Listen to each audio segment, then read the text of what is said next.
હીરા ઘસવા વાળો માણસ હોય ને આંગળી આગળની ભાગની કાળી હોય, આમ ખબર પડી જાય કે આ ડાયમંડ કટર લાગે છે.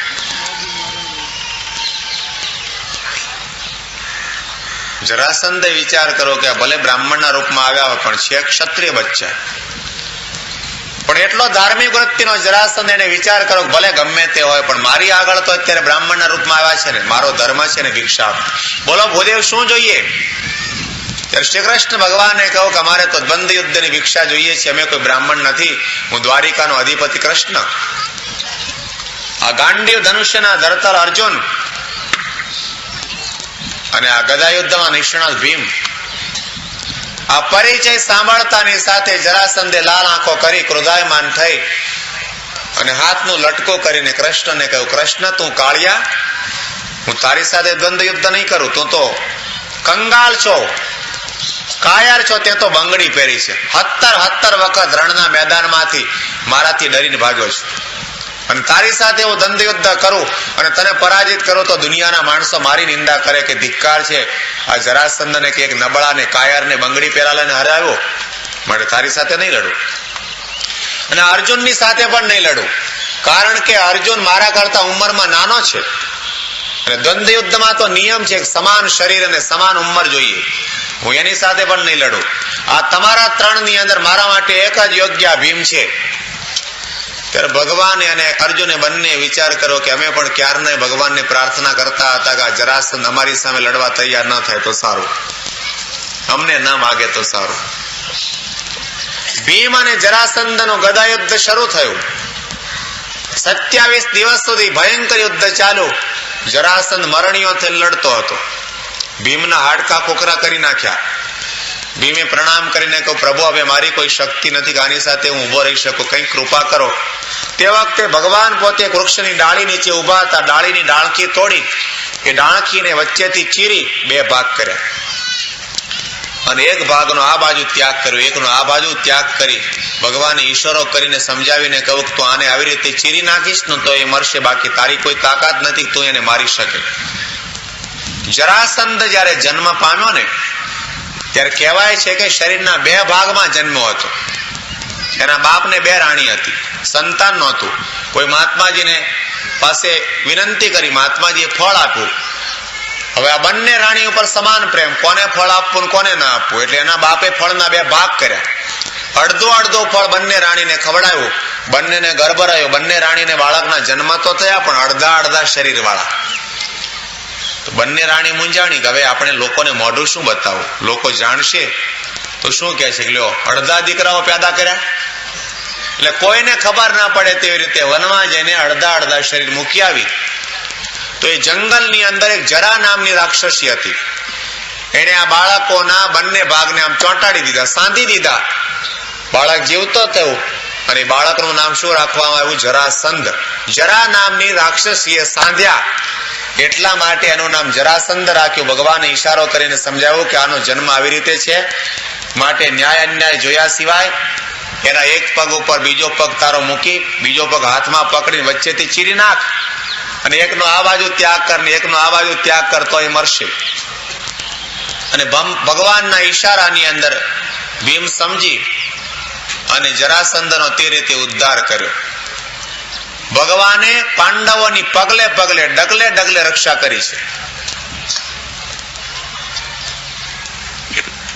ભગવાનને ખબર હતી, એ બુદ્ધિ અગમ બુદ્ધિથી જાણતા હતા. એટલા માટે ભગવાને પાણી આવતા પહેલા પાંડવોના જીવનમાં પાળ બાંધી દીધી. મહાભારતના યુદ્ધનો પ્રારંભ થતા પહેલા ગાંધારીએ પોતાના પુત્ર દુર્યોધનને કહ્યું, બેટા તું આવતીકાલે સવારના 9 વાગે મારે ત્યાં કપડાનો ત્યાગ કરી નગ્ન બની મારા મહેલમાં આવજે. મારે આંખના પાટા ખોલી અને તને નિહાળવો છે અને તને લોખંડનો બનાવવો છે, પછી તને કોઈ ટોચો ન વાગે. બીજે દિવસે સવારના 9 વાગે દુર્યોધન કપડાનો ત્યાગ કરી નગ્ન બની પોતાની માતાના મહેલ તરફ જતો હતો. રસ્તામાં એક બગીચાનો માળી મળ્યો અને માળીએ પ્રણામ કરીને કહ્યું, રાજા સાહેબ તમે આ કઈ બાજુ કપડા પહેર્યા વગર જાઓ છો? આ વધારે તો નથી પીવાનો ને? કદાચ દારૂ વધારે પીવાયો હોય તો શક્ય છે માણસ કપડા પહેરવાનું ભૂલી જાય ને કદાચ પહેર્યા હોય તો ઉતારી નાખે. તમે જાઓ છો ક્યાં? કે હું મારી મા પાસે. અરે માતા પાસે નગ્ન બનીને? તમે આટલા બુદ્ધિશાળી કહેવાઓ, રાજા કહેવાઓ, થોડો વિચાર તો કરો. નહીં, પણ મારી માતાએ મને એમ કહ્યું કે કપડા પહેર્યા વગર નગ્ન બનીને આવજો. અરે માતા તો કે પણ આપણને તો થોડો વિવેક હોવો જોઈએ ને. લો આ પુષ્પનો જાંગીઓ પહેરી લો, એને કપડો ન કહેવાય, પુષ્પ છે. અને દુર્યોધનને થયું કે આ વાત તો સાચી. એ માળીના કહેવા પ્રમાણે દુર્યોધને પુષ્પનો જાંગીઓ પહેર્યો અને ગાંધારી પાસે આવી પ્રણામ કરીને કહ્યું, માં હું તમને દુર્યોધન પ્રણામ કરું છું. અને ગાંધારીએ વર્ષો પછી પોતાની આંખ ઉપર જે પાટા બાંધ્યા હતા પહેલી વખત છોડ્યા અને આંખમાં જે સંગ્રહિત થયેલી શક્તિ હતી એ સીધી દુર્યોધનના શરીર ઉપર પડીને આખું શરીર લોખંડનું વજ્રનું બની ગયું. પણ દુર્યોધનના શરીર ઉપર પુષ્પનો જાંગીઓ જોયો અને ગાંધારીએ રડતા રડતા ઉદાસ બનીને કહ્યું, બેટા મેં તને ગઈકાલે આજ્ઞા કરી હતી કપડાનો ત્યાગ કરી નગ્ન બનીને આવજે, આ જાંગીઓ પહેરીને કેમ આવ્યો? કે માં હું તો એવી જ રીતે આવતો હતો, પણ રસ્તામાં પેલો બગીચાનો માળી મળ્યો, એણે મને વળી એમ કહ્યું કે માં પાસે આવી રીતે ન જવાય અને આ કઈ પુષ્પનો જાંગીઓ કઈ કાપડ ન કહેવાય, માટે આ પહેરી લે, એટલે હું પહેરીને આવ્યો. અને તે વખતે ગાંધારીએ ક્રોધાયમાન થઈને કહ્યું, બેટા એ માળીનું કામ નહીં, પેલા વનમાળીનું કામ, કાળિયાનું કૃષ્ણનું કામ છે. જેટલા ભાગની અંદર તે જાંગીઓ પહેર્યો એટલા ભાગમાં કમરે કાચો રહી ગયો. એ સિવાયના કોઈ પણ શરીરના ભાગમાં તને ટોચો નહીં વાગે. કોઈના બાપની તાકાત નથી કે એ જગ્યાએ તને મારી શકે. આ કટી પ્રદેશનો કઈ મને વિશ્વાસ નહીં. અને મહાભારતના યુદ્ધની અંદર એ 18મા દિવસે જયારે દુર્યોધન અને ભીમનું ગદાયુદ્ધ શરૂ થયું અને હવે તો દુર્યોધન તો મરણીઓ થઈને લડતો હતો, કારણ કે હવે એને કે રંડાવા મંડાવાનું પાછળ કઈ હતું નહીં. ઓલળીને ગદા ફેંકવા માંડ્યો. ભીમ થાકી ગયો, ભગવાનને કહ્યું, પ્રભુ હવે મારી કોઈ શક્તિ નથી કે આની સામે હું લડી શકું. ભગવાને દૂર ઉભા પોતાના કટી પ્રદેશમાં હાથ પછાડીને ઈશારો કરીને કહ્યું કે હવે અત્યારે એના ન્યાય અન્યાય જોયા સિવાય, ધર્મ અધર્મ જોયા સિવાય એ દુર્યોધનના કમરની અંદર ગદા ફટકારી દે તો એ મરશે, બાકી નહીં મરે. આખું શરીર લોખંડનું બની ગયું છે, તારી કોઈ તાકાત નથી તો એને મારી શકે. અત્યાર સુધી આ લોકોએ ધર્મ અધર્મ કઈ જોયું જ નથી, અધર્મથી જ કાર્ય કર્યું છે. એક વખત મારા વચને કરીને અધર્મ કરી લે અને ઓલળીને બે ફટકારી દે કટી પ્રદેશમાં. ભગવાનના ઈશારામાં સમજી જઈને ભીમે ઓલળીને બે ગદા ફટકારી કટી પ્રદેશમાં અને પેલો દુર્યોધન પૃથ્વી ઉપર ઢળી પડ્યો. ભગવાને પાંડવોની ડગલે ને પગલે રક્ષા કરી છે. અગમચેતી બુદ્ધિ વાપરીને પાંડવોનો માર્ગ નિર્વિઘ્ન બનાવ્યો છે, નિષ્કંટક બનાવ્યો છે. મહાભારતની એક કથા આપણે જાણીએ છીએ કે જયારે મહાભારતના યુદ્ધમાં ભગવાન અર્જુનના સારથી તરીકે બિરાજમાન થયા અને એ યુદ્ધની અંદર અર્જુન પોતે ગાંડીવ ધનુષ્ય દ્વારા લડી રહ્યા છે. એ સવારથી સાંજ સુધીમાં કેટલા મહારથીઓ અને મહાયોદ્ધાઓને ધરાશાયી બનાવી દે છે. અને તે સમયે અર્જુનને હૈયાની અંદર અહંકાર જાગ્યો કે મારા કાંડામાં, મારી ભુજામાં અને મારા ગાંડીવ ધનુષ્યમાં કેટલી તાકાત છે, ભલા પણ મારી આગળ કોઈ ઉભા રહી શકતા નથી.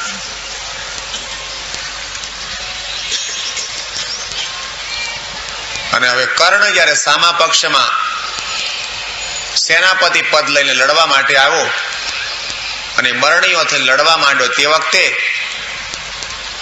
એ કર્ણના રથનું પૈડું પૃથ્વીમાં ખૂંચ્યું અને તે વખતે કર્ણ છલાંગ મારી નીચે ઉતર્યો અને રથના પૈડાને બહાર કાઢવા માટે પ્રયત્ન કરતો હતો. તે વખતે ભગવાને અર્જુનને કહ્યું કે અત્યારે ન્યાય અન્યાય ન જોઈશ, આ કર્ણને અત્યારે તો વીંધી નાખ. ભગવાનના વચનમાં વિશ્વાસ રાખીને અર્જુને કર્ણને વીંધી નાખ્યો. કર્ણ ધરાશાયી બની ગયો, પૃથ્વી ઉપર ઢળી પડ્યો. અને તે વખતે તો હૈયાની અંદર અર્જુનને એટલો બધો અહંકાર વ્યાપ્યો કે મારી કેટલી શક્તિ, મારો કેટલો પ્રભાવ, મારી કેટલી તાકાત, મારા આ કાંડામાં કેટલી બધી તાકાત છે. આજે કર્ણ જેવા મહાબાણા વાળીને પણ મેં હણી નાખ્યો.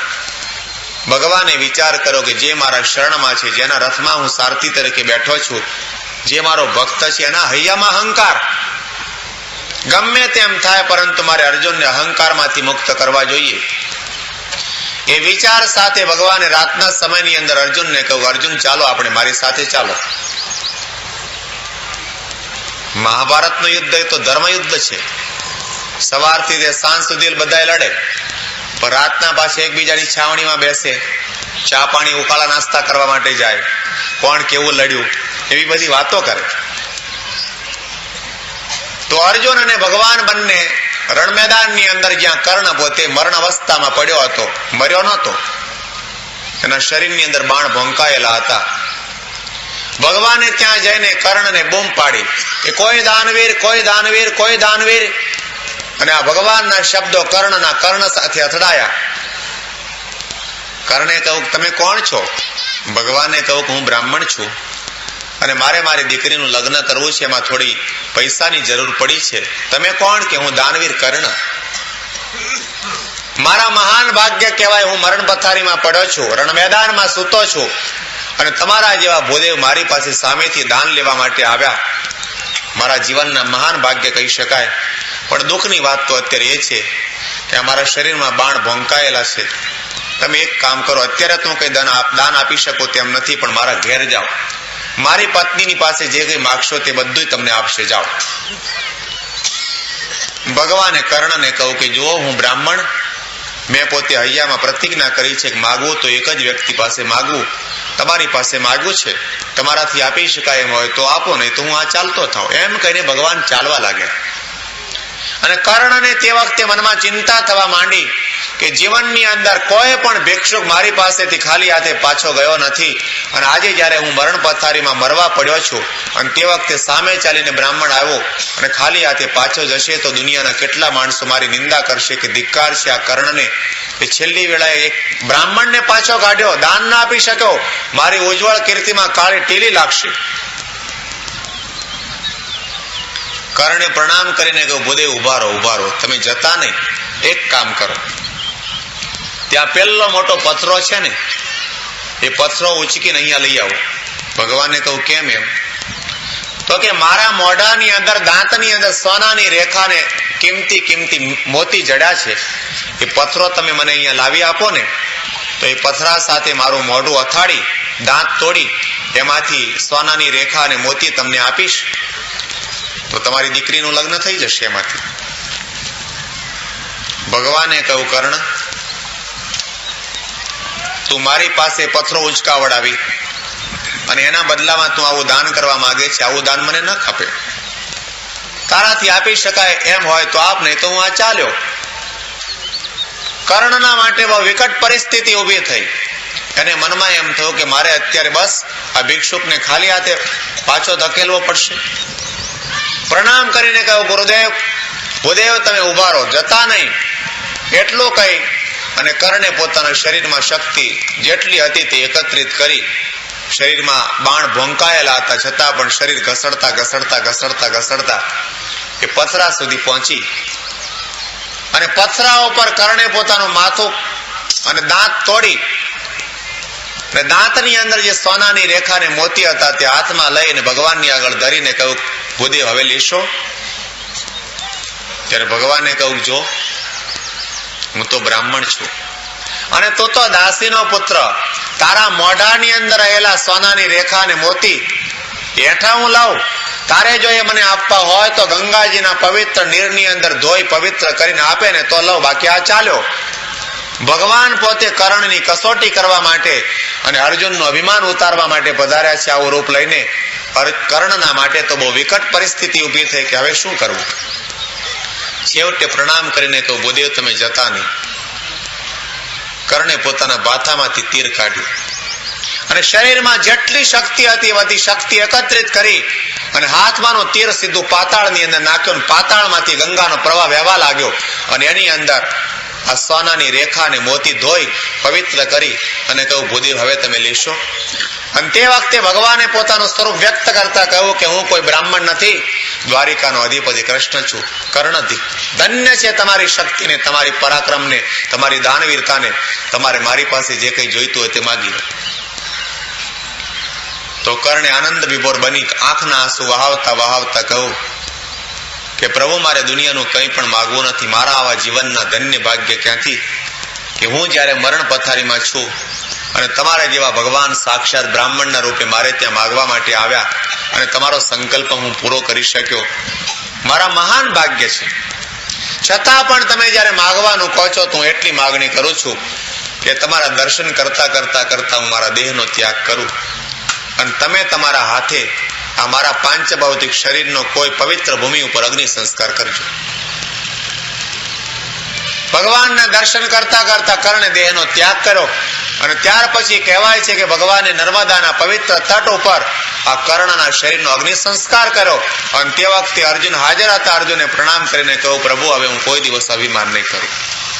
મને મનમાં એમ હતું કે હું મારા ગાંડીવ ધનુષ્ય દ્વારા મોટા મોટા યોદ્ધાઓને રણ મેદાનની અંદર સુવાડી રહ્યો છું, પણ આજે મને સમજાયું કે આ તો તમારી શક્તિ ને તમારું સામર્થ્ય કાર્ય કરી રહ્યું છે. અભિમાન ઉતરી ગયું.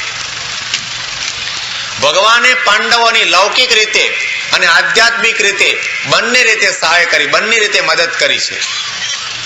પાંડવોની પળે પળે રક્ષા કરી છે.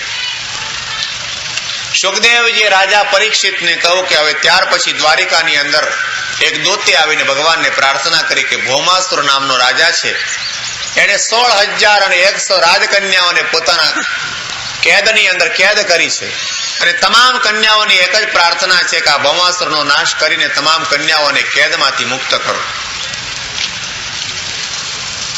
ત્યારે ભગવાને કહ્યું કે હું તૈયાર છું. ભગવાન પોતે મોટી સેના લઈ આ ભૌમાસુર ઉપર ચડાઈ કરી અને ભૌમાસુરનો ઉદ્ધાર કરી આ 16,100 રાજકન્યાઓને કેદની અંદરથી મુક્ત કરી.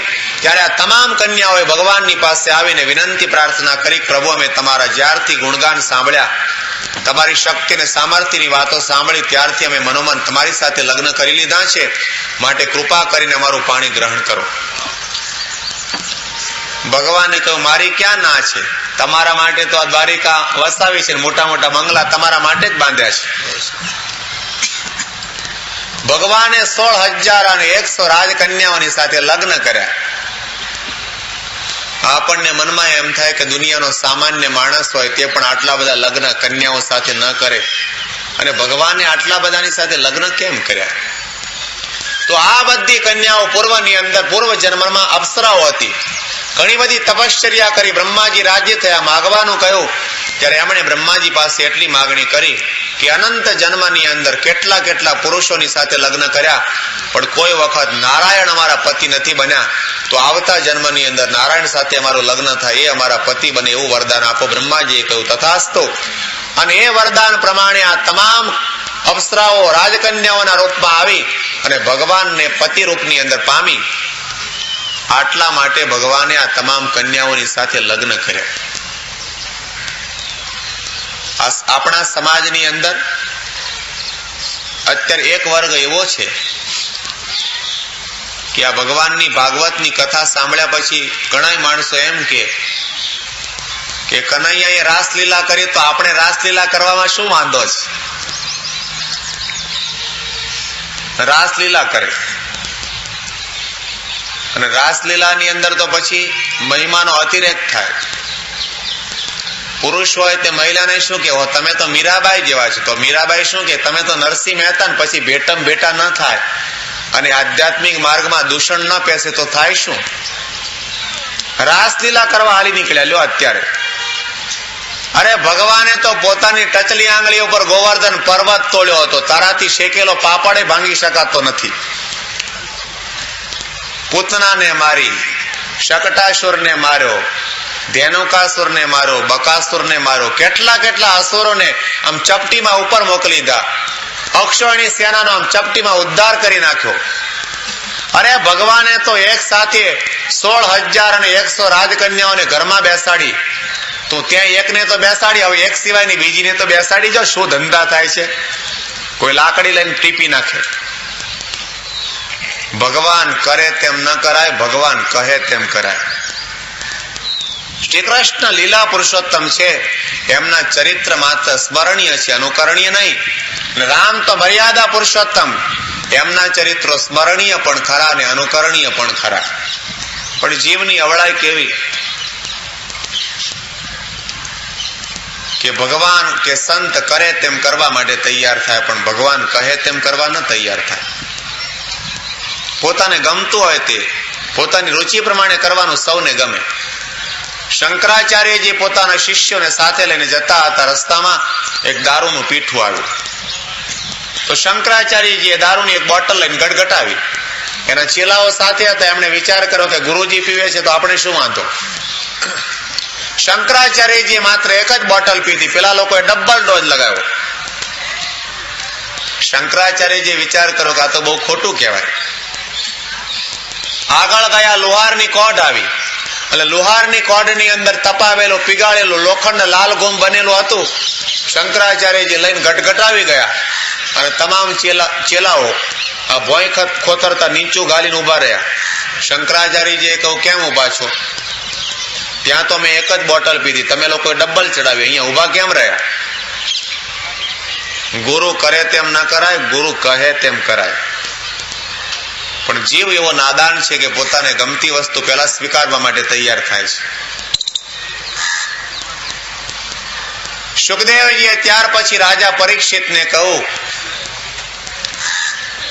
કે પાંડવોએ મહાભારતના યુદ્ધની સમાપ્તિ થયા પછી એક મોટો યજ્ઞ કર્યો. યજ્ઞ ની અંદર રાજા મહારાજાઓને આમંત્રણ આપીને તેડાવ્યા. દ્વારિકાથી કૃષ્ણ પરમાત્મા પણ પધાર્યા હતા. કેટલાય દિવસો સુધી યજ્ઞ ચાલ્યો. યજ્ઞની પૂર્ણાવતી વખતે પ્રશ્ન એવો ઉપસ્થિત થયો કે હવે આપણે પહેલું પૂજન કરવું કોનું? તો તમામ રાજાઓએ એકેશ્વરે કહ્યું કે જો પહેલું પૂજન કૃષ્ણનું થવું જોઈએ. તો યજ્ઞશાળાની અંદર શિશુપાલ પણ આવ્યો હતો. એ શિશુપાલે 2 ડગલા આગળ ચાલીને કહ્યું કે પહેલું પૂજન કૃષ્ણનો નહીં, પહેલું પૂજન મારું થવું જોઈએ. કારણ કે જેમ કૃષ્ણ રાજા એમ હું રાજા છું. એની પાસે સત્તા એમ મારી પાસે પણ સત્તા છે. શિશુપાલને કૃષ્ણ સાથે વૈરબુદ્ધિ હતી એટલે એને કહ્યું કે નહીં, પહેલું પૂજન મારું થવું જોઈએ. દરેક રાજાએ એક જ સુરની અંદર શિશુપાલને સમજાવવાનો પ્રયત્ન કરતા કહ્યું, જો આ દુનિયાની અંદર વ્યક્તિની પૂજા નથી થતી, ગુણોની પૂજા થાય છે. ગુણાહા પૂજા સ્થાનમ ગુણીષુ ન ચ લિંગમ ન ચ વયઃ. વયની કહેતા ઉંમરની નહીં, જાતિની નહીં, શક્તિની નહીં, સંપત્તિની નહીં, સત્તાની નહીં, બુદ્ધિની નહીં, પણ સદગુણોની આ દુનિયામાં પૂજા થાય છે. અને વાત સાચી છે. આપણા ભારતની અંદર ત્યાગની પૂજા, ધર્મની પૂજા, જ્ઞાનની પૂજા, વૈરાગ્યની પૂજા, નીતિની પૂજા, સત્યની, દયાની, બ્રહ્મચર્યની પૂજા થાય છે. વ્યક્તિની પૂજા નથી થતી. અને આપણા સંપ્રદાયની અંદર તો આ ગુણોની ગાદી છે. ગાદલાની ગાદી નહીં, ગુણોની ગાદી. ડનલોપની ગાદી નહીં, ગુણોની, સદગુણોની ગાદી, આધ્યાત્મિક ગાદી છે.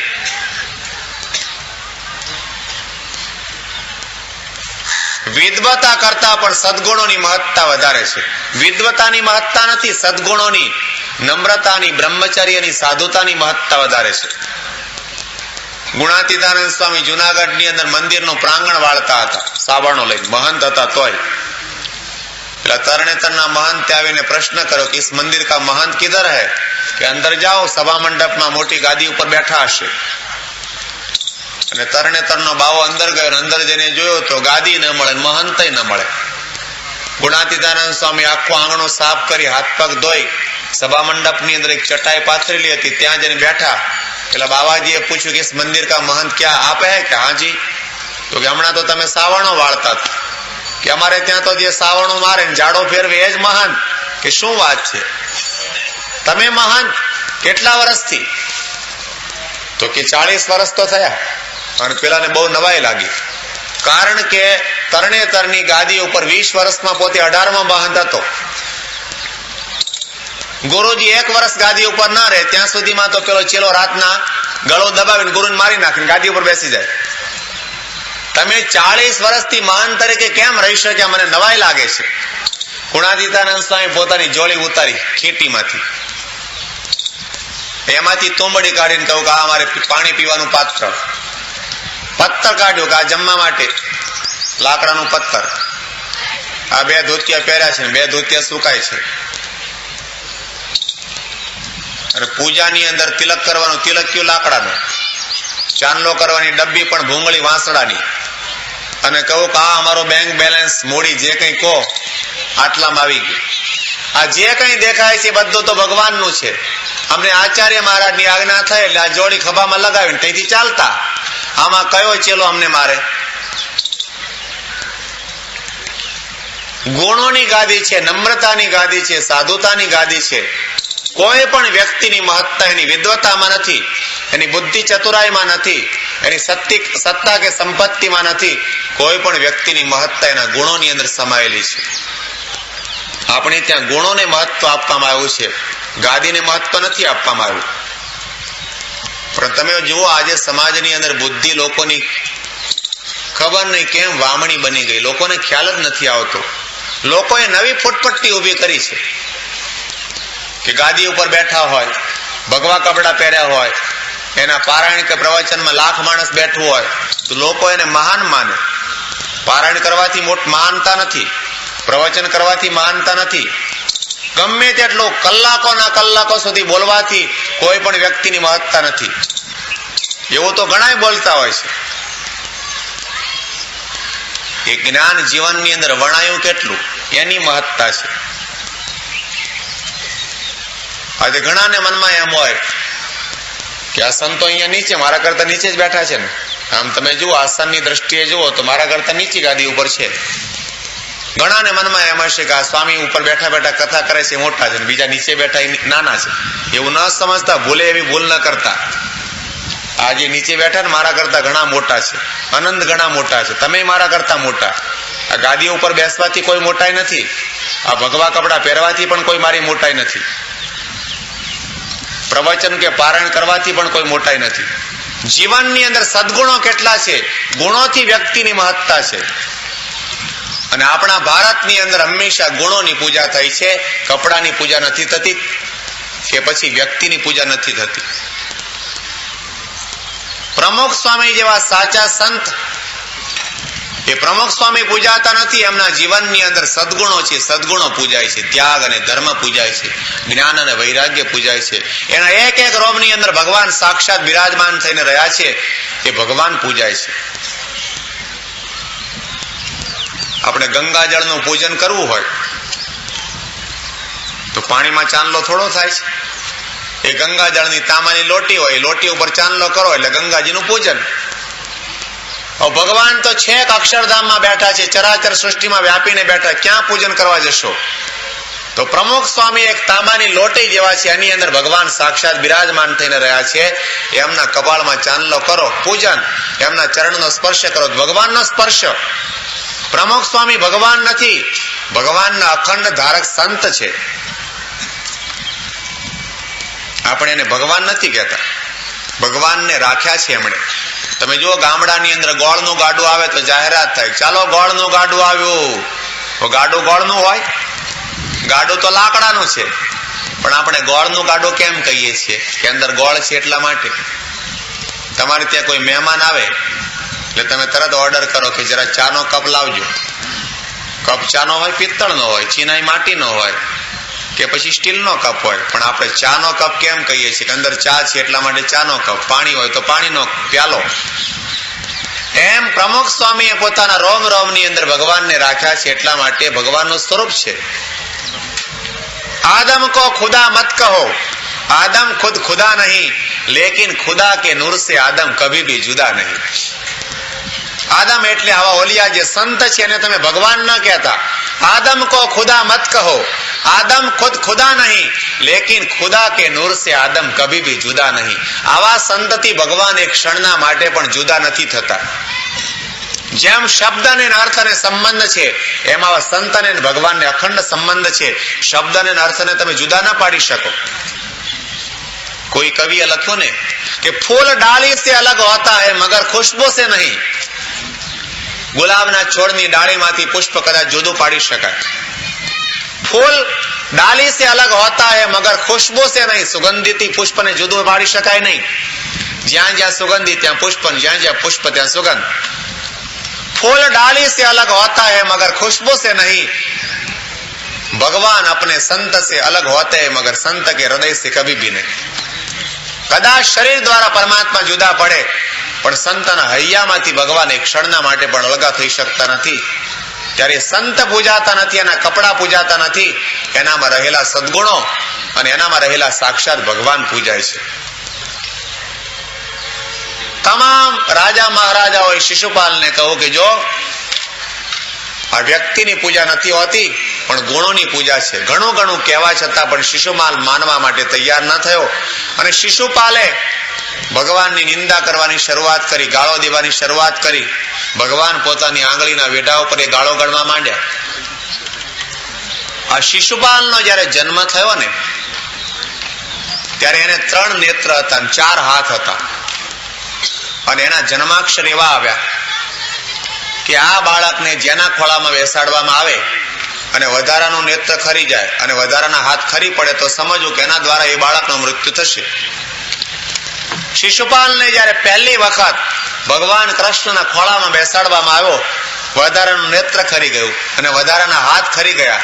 એની માં રડવા માંડીને કૃષ્ણને પ્રણામ કરીને કહું કે આના જન્માક્ષર આવા છે તો તું મને વરદાન આપ, વચન આપ કે હું આ બાળકને નહીં મારું। શિશુપાલે કહું કે તમે મારી વિનંતી પ્રાર્થના કરી તો હું તમને બીજું તો કઈ વચન ના આપી શકું પણ એટલું વચન આપું છું કે તમારો દીકરો જ્યાં સુધી મને 100 ગાળો એક સાથે આપશે ત્યાં સુધી હું સહન કરીશ, પણ 101મી ગાળ દેશે પછી હું સહન નહીં કરું। તો શિશુપાલની માતાને મનમાં એમ થયું કે મારો દીકરો કઈ એક સાથે 100 ગાળ દેવા થોડો જવાનો છે, પણ આ પ્રસંગની અંદર શિશુપાલ પોતે ગાળો દેવા જ માંડ્યો અને ભગવાન પોતાની આંગળીના વેઢા ઉપર ગણવા માંડ્યા। 100 ગાળ દીધી ત્યાં સુધી ભગવાન એક પણ શબ્દ બોલ્યા નહીં, પણ જયારે શિશુપાલે 101મી ગાળ દીધી અને ભગવાને પોતાનું સુદર્શન ચક્ર છોડ્યું અને સુદર્શન ચક્ર દ્વારા આ શિશુપાલનું મસ્તક કાપી નાખ્યું અને શિશુપાલના આત્માની દિવ્ય જ્યોતિ પરમાત્માના ધામને પ્રાપ્ત થઈ, ભગવાનના ધામનો તે અધિકારી બની ગયો। શિશુપાલનો જે ભાઈ દંતવક્ર હતો એને ચડાઈ કરી, ભગવાન એનો પણ ઉદ્ધાર કર્યો। સુખદેવજીએ રાજા પરીક્ષિતને કહ્યું કે જય અને વિજય ત્રીજા જન્મની અંદર શિશુપાલ અને દંતવક્રનો દેહ પામ્યા હતા, ભગવાન એનો ઉદ્ધાર કર્યો અને જય વિજય રૂપની અંદર એમને પાછા પાર્ષદના રૂપની અંદર દ્વારપાલ તરીકે સેવામાં રાખ્યા। ત્યાર પછી સુખદેવજીએ 10મા સ્કંદના અંતિમ ભાગની અંદર કહ્યું કે હું તમને હવે સુદામાજીનું ચરિત્ર સંભળાવું। પોરબંદરના એક ગરીબ બ્રાહ્મણ સુદામાજી, 1.5 ડઝન દીકરાઓ, બહુ ગરીબાઈ, બપોરના શું જમવું એ પ્રશ્ન, છતાં પણ એની મસ્તી તો કઈક જુદી હતી। પોતાની પત્ની સાથે બેસીને હંમેશા વાતો કરે કે હું કઈ સામાન્ય નથી, મારા મિત્ર તો દ્વારિકાના અધિપતિ કૃષ્ણ છે, અમે બંને સાથે ભણતા હતા। સુદામાજીના હૈયાની અંદર ભગવાનનો મહિમા હતો, મહિમાનું જ્ઞાન હતું, તો એ ગરીબ અવસ્થાની અંદર પણ પોતે અખંડ આનંદમાં રહેતા હતા। સુદામાજીનું ચરિત્ર આપણને ઘણું ઘણું કહી જાય છે। સુદામાજીને એકલાને ભગવાન મળ્યા હતા એમ નહીં, આજે આપણને પણ ભગવાન મળ્યા છે, છતાં પણ માણસને પોતાને કોઈ વસ્તુ ન હોય એનું મનમાં રંજ હોય છે, દુઃખ હોય છે, ડંખ હોય છે, પોતાની જાતને ગરીબ માનતો હોય છે। અરે આપણે ગરીબ છીએ, આપણે પોતાની જાતને ગરીબ માની એ જ મોટા મોટી ભૂલ। આ દુનિયામાં આપણા જેવો કોઈ ભાગ્યશાળી નથી। કોણે કીધું ગરીબ છીએ, કોણે કીધું રાખ, તું કાં ભૂલી જારે મનવા આપણા જુદા આંખ। થોડાક નથી પૈસા પાસે અને થોડીક નથી નોટ, એમાં તે શું બગડી ગયું, એમાં તે શી ખોટ। ઉપર વાળી બેંક બેઠી છે આપણી માલમ માલ, આજનું ખાણું આજ આપે ને કાલની વાતો કાલ। ભગવાન ઉપર આપણા ધણી બેઠા છે, શું કામ ચિંતા કરે છે।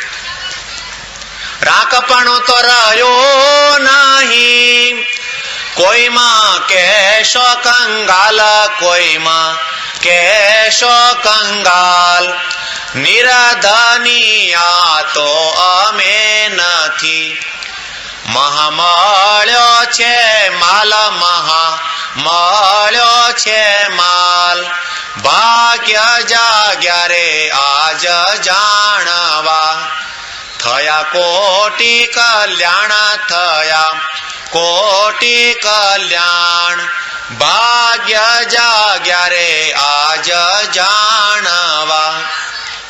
કોણે કહ્યું આપણે ગરીબ છીએ? આપણને સાક્ષાત ભગવાન મળ્યા, ભગવાનના અખંડ ધારક સંત મળ્યા, એને આપણું કાંડું પકડ્યું. આ દુનિયામાં આપણા જેવો કોઈ ભાગ્યશાળી નથી. આપણા જેવો બીજાને ભાગ્યશાળી માનો એ તો મોટી ભૂલ છે. આ બ્રહ્માંડમાં આપણા તુલ્ય માનો એ જ ભાગ્યશાળી, માનો એ જ ભૂલ.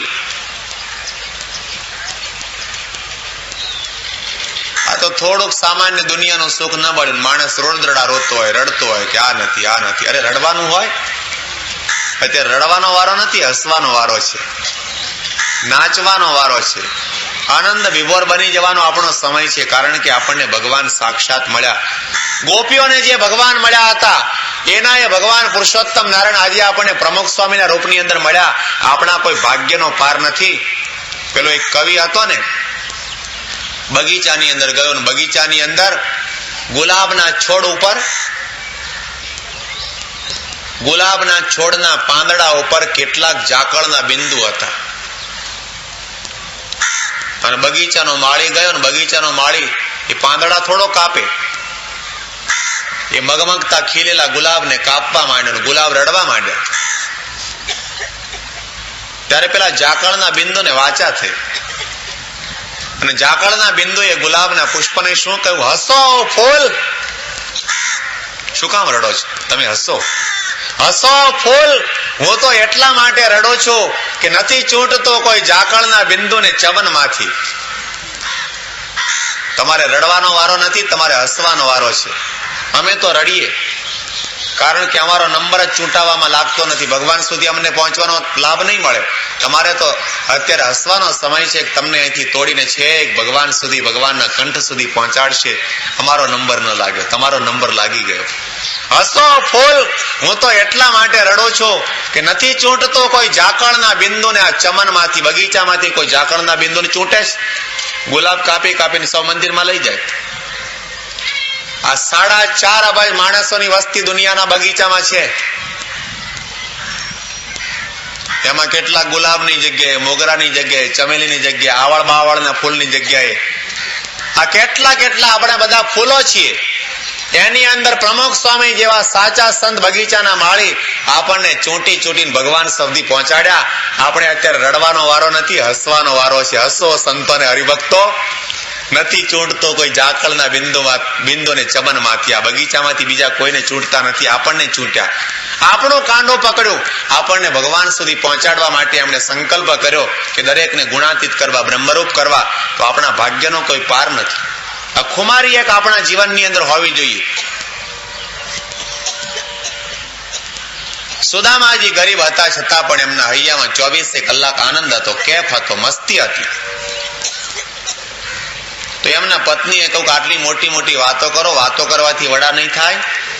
બપોરના શું ખાવું તે પ્રશ્ન છે. તમે જાઓ દ્વારિકા ને તમારા મિત્ર કૃષ્ણ પાસેથી કંઈક લઈ આવો. ઘણી ઘણી વિનંતી કરી ત્યારે સુદામાજી પોતે દ્વારિકા જવા માટે તૈયાર થયા. ત્યારે ખાલી હાથે તો જવાય જ નહીં. બાજુમાંથી પાડોશીને ત્યાંથી મુઠ્ઠી તાંદૂળ ઉછીતા માગી અને ફાટેલા ખેસના છેડે બાંધ્યા. શિક્ષાપત્રીમાં ભગવાન સ્વામિનારાયણે આજ્ઞા કરી કે ગુરુદેવ નૃપેક્ષાર્થમ ન ગમ્યમ રિક્ત પાણીભિ. તમે ગુરુના, દેવના અને સંતના દર્શન કરવા માટે જાઓ ત્યારે ખાલી હાથે ન જવું. અનાજ લઈ જવું, પુષ્પો લઈ જવા, ફળ લઈ જવા, 5-50 પૈસા ગલ્લા પેટીમાં નાખીને પછીથી દર્શન કરવા, પણ એમના મફતમાં દર્શન ન કરવા. પણ જીવની કેવી અવળાઈ છે.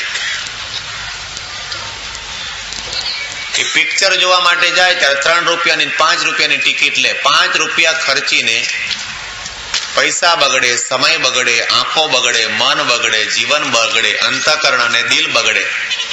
માણસ ત્યાં 5 રૂપિયા આપે, પણ મંદિરમાં જેનું દર્શન કરવાથી આપણા આંખના પાપ બળે, મનના પાપ બળે, કેટલા કેટલા જન્મના પાપ બળી જાય, જીવન જીવવાની આપણને ચાવી મળે. ત્યાં મફતમાં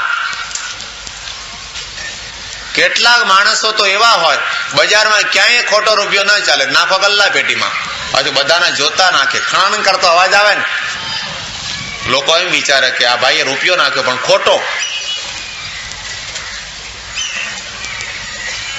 ખાલી હાથે દર્શન ન કરવાના, ખાલી હાથે આરતી ન લેવી.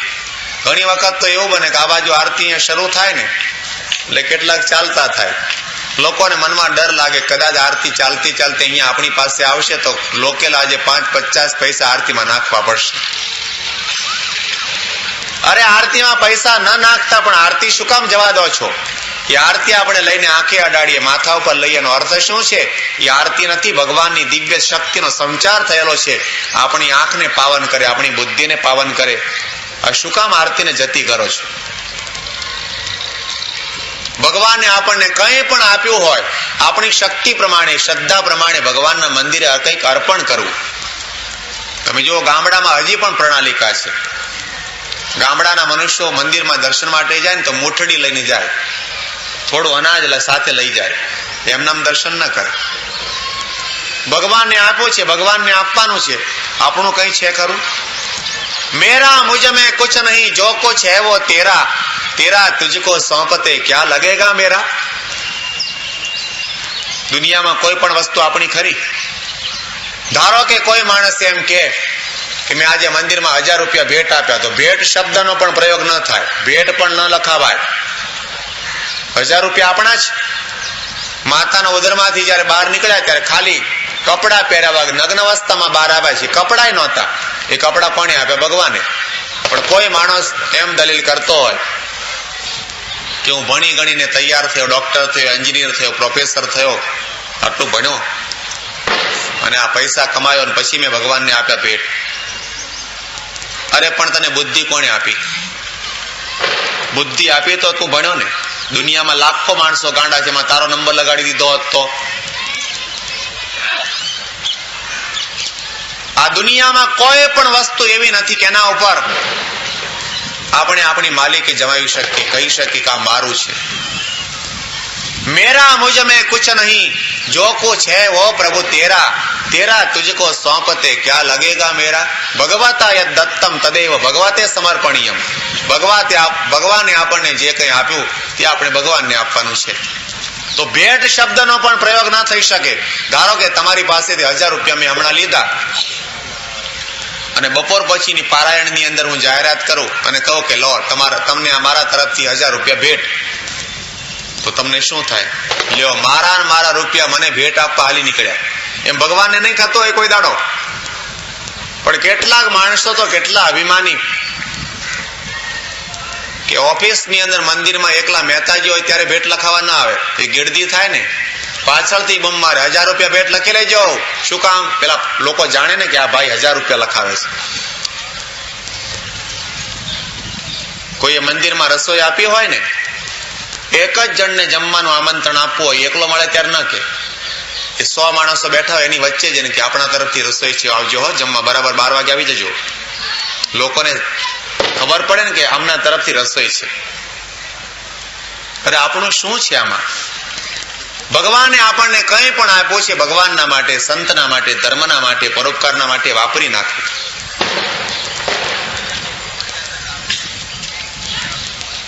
ભગવાનનું છે અને ભગવાનને આપવાનું છે. આ દુનિયાની અંદર કહેવાય છે કે 3 પ્રકારના વર્ગ છે. એક વર્ગ એવો છે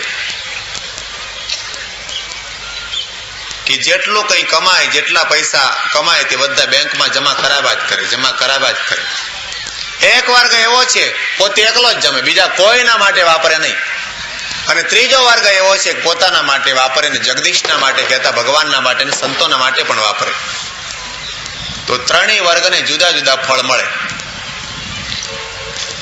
જે માત્ર બેંકમાં જ જમા કરાવે એ છેલ્લે જમપુરીમાં જાય. બેંકમાં જમા કરાવતો હોય જમપુરીનો અધિકારી બને. અને જે એકલો જ જમા કરતો હોય, કોઈને જમાડે નહીં, એકલો ને એકલો જમે, તો મુંબઈની મોટા મોટી હોસ્પિટલ છે જસલોકમાં જાય. ભોગે રોગ ભયમ. એકલો ખાય પછી રોગ ન થાય તો થાય શું? એને બીજે ક્યાંય જવાનો વારો ના આવે, જસલોકમાં જ જવું પડે. અને જે જગદીશના માટે વાપરે તે જગદીશના ધામને પામે. ભગવાને આપણને કંઈ પણ આપ્યું હોય આપણી શક્તિ પ્રમાણે, શ્રદ્ધા પ્રમાણે અર્પણ કરીને તો એનું કંઈક આપણને ફળ મળશે. આપણે આપણું કર્તવ્ય બજાવવું. સુદામાજી ખેસના છેડે મોટી તાંદોલ બાંધીને ચાલતા ચાલતા દ્વારિકાની અંદર પહોંચ્યા. અને દ્વારિકામાં ભગવાનના મહેલને 17 દરવાજા. દ્વારપાળે કહ્યું ક્યાં હે? કે અંદર મારા મિત્રને મળવા જવું. જા જા, આવા ફાટેલા કપડા વાળો કૃષ્ણનો મિત્ર તને દાખલ થવા દેવામાં નહીં આવે. 1.5 દિવસ સુધી ભૂખ્યા અને તરસ્યા સુદામાજીને બહાર ઉભા રાખ્યા.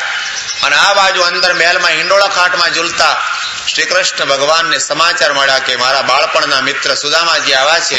એ સમાચાર મળતાની સાથે છલાંગ મારીને કૂદ્યા અને માંડ્યા દોડવા.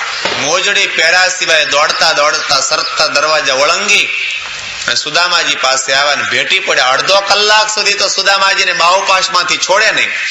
અને આ બાજુ પેલો દ્વારપાળ ધ્રુજવા માંડ્યો. એને મનમાં એમ થયું કે આ જો સુદામાજીએ મારી ફરિયાદ કરી કૃષ્ણને તો મને ફાંસીના માંચડે લટકાવશે. ભગવાન સુદામાજીને તેડી 17 દરવાજા ઓળંગી પોતાના મહેલમાં આવ્યા અને હિંડોળા ખાટની અંદર બેસાડ્યા. સુદામાજીએ 17 દરવાજા જોયા. આ મોટો ભબકાદાર મહેલ જોઈ. હીરા મોતી જવેરા સોના દાગીના હિંડોળા ખાટ રિદ્ધિ સિદ્ધિ આ બધું જોયું ને. સુદામાજીને મનમાં એમ થયું કે હું જે મારી આ તાંદુલની પોટલી અહીંયા આગળ લઈ આવ્યો છું એ તો સોનાના પર્વતની આગળ વીંટી બતાવવા જેવી બાબત છે. ધીરેથી સુદામાજીએ તે તાંદોલની પોટલી પોતાના સાથળની નીચે દબાવી દીધી. ભગવાને સુદામાજીને કહ્યું સુદામાજી કેમ તબિયત પાણી કેવા છે? બહુ મજામાં. બીજો પ્રશ્ન કરો કે મારી ભાભીએ મારા માટે કઈ મોકલાવ્યું છે કે નહીં? સુદામાજી શું જવાબ આપે? એકદમ મૌન બની ગયા. ફરીથી પ્રશ્ન કરો મારી ભાભીએ કઈ મોકલાવ્યું જ નથી, મને યાદ જ નથી કરતા કોઈ દિવસ. સુદામાજીને મનમાં ડર લાગ્યો કે કદાચ કૃષ્ણ અમારો ખેસ હાથમાં પકડીને ખેંચે તો. એટલે સુદામાજીએ આ પોતાના સાથળને દબાવી દીધો. ત્રીજી